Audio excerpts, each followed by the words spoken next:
श्रीलंका में दोहराई त्रेतायुग की घटना। क्या इस बार भी हनुमान जी ने किया चमत्कार? किसके आदेश के अनुसार लंका में हुआ अंधेरा? दोस्तों, त्रेतायुग में हुई लंका दहन की घटना तो आप सभी जानते हैं।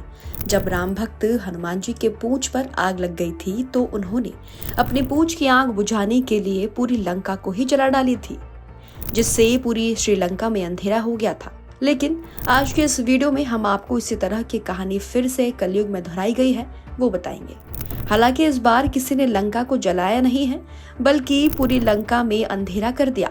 यह अंधेरा करने वाला कोई इंसान नहीं, बल्कि हनुमान जी की तरह ही एक वानर है। बंदरों की शरारत तो हम बचपन से सुनते आ रहे हैं। कभी बंदर आपका खाना चुरा लेते हैं तो कभी पूरे मोहल्ले को परेशान कर देते हैं। लेकिन इस बार कुछ बड़ा मामला सामने आया है, जिससे पूरे श्रीलंका वासियों को इसका नुकसान उठाना पड़ा।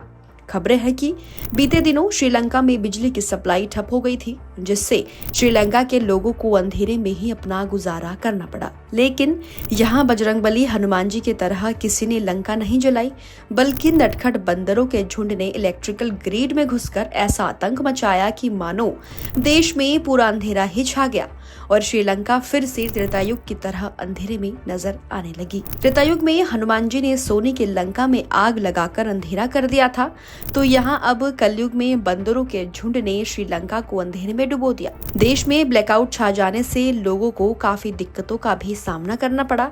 रात के वक्त लोग अंधेरे में रहने के लिए मजबूर होने लगे, तो दिन में एसी, कूलर और पंखे बंद होने की वजह से गर्मी से परेशान होने लगे।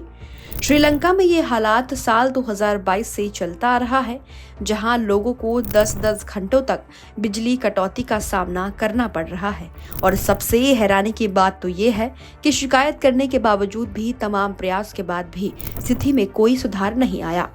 लेकिन जब इस बार बत्ती गुल हुई और लोग अंधेरे से जूझने लगे तो प्रशासन अलर्ट हो गया और जांच के बाद पता चला कि इस बार बत्ती गुल होने की वजह कोई साइबर अटैक नहीं, बल्कि बंदरों की ही बदमाशी है। अब ऐसे हालात को देख लोग सवाल उठा रहे हैं कि क्या वाकई इस देशव्यापी ब्लैकआउट के पीछे कोई बंदर की शरारत थी, या फिर यह सरकार की लापरवाही का नतीजा है। अब इसे सरकार की लापरवाही समझे या कुछ और, लेकिन इतिहास गवाह है कि श्रीलंका और बंदरों का नाता काफी पुराना है। त्रेतायुग में जहां भगवान श्री राम के भक्त हनुमान जी ने लंका जला दी थी, तो वहीं अब कलयुग में बंदरों के झुंड ने श्रीलंका की बत्ती गुल कर दी। दोनों घटनाओं में फर्क सिर्फ इतना है कि पहली घटना इच्छानुसार हुई थी और ये घटना गलती से हुई। तो दोस्तों, क्या आपको भी इस खबर को सुनने के बाद भगवान का ही चमत्कार नजर आ रहा है? हमें कमेंट में जरूर बताएं और साथ ही हमारे चैनल द कर्मा को सब्सक्राइब करना ना भूलें। धन्यवाद।